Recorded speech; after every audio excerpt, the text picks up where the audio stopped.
Why have you never stood next to nobody? Because you studied the 48 Laws of Power. Nah, man, that's whack. And he knew exactly what I meant because he'd been standing next to something his entire career. Right. He stood next to Biggie. You put hot on him.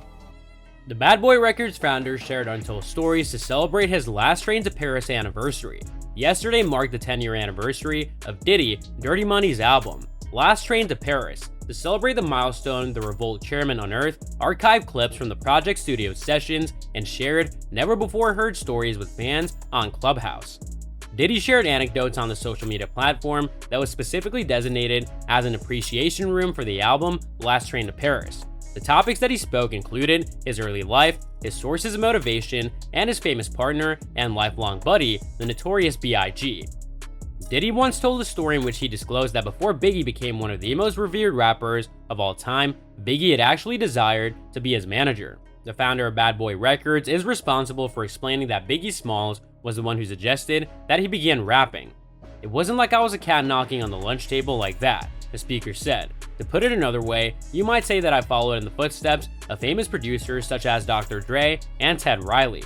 While I was instructing Biggie in the ways of the game, he came up to me and said, "Yo, I want to manage you. I'ma create your rhymes." And I was willing to give it a shot, Diddy said next. The song, It's All About the Benjamins, and the song, Can't Nobody Keep Me Down, which featured Maze, were both released by the duo while they were managed by Biggie. Both songs were included on Diddy's first studio album, titled No Way Out. Diddy has stated that the recording and the release of songs occurred simultaneously. "We recorded them at the same time." He remarked about the tunes. "Well, that's certainly one of the reasons why I'm here," she said. Diddy also pondered on the moment that he recognized the power of hip-hop and set trends, which for him was when he witnessed hundreds of people crowd surfing the stage during a Run DMC event. He said that this was the moment he knew hip-hop was a force to be reckoned with.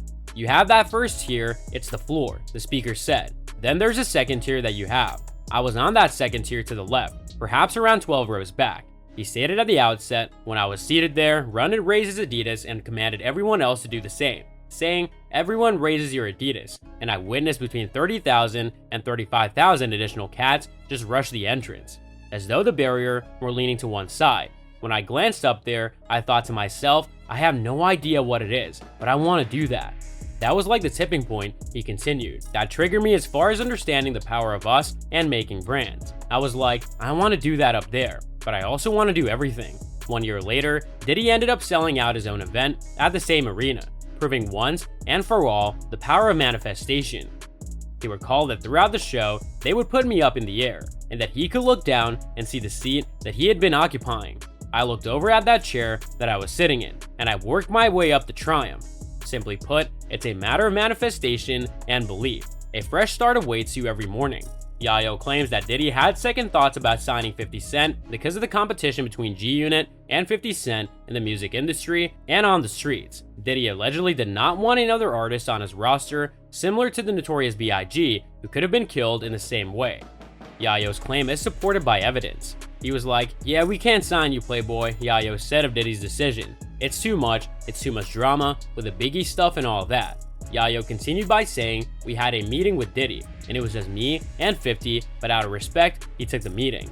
Yayo claims that this meeting took place in 2002, 2 years after an attempt was made on 50 Cent's life in the year 2000.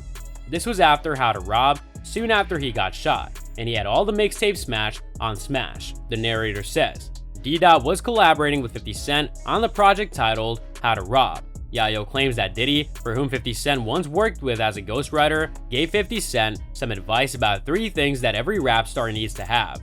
Yayo stated that 50 wrote for Diddy earlier, far ago, and that may have been one of those joints. What I'm trying to say is that out of the meeting, Diddy said 3 things about rappers: bank accounts, bitches, and Bentleys. Well, at the time, we didn't have any money. I was able to keep thinking about it, and a while later, I was able to hear what he had to say.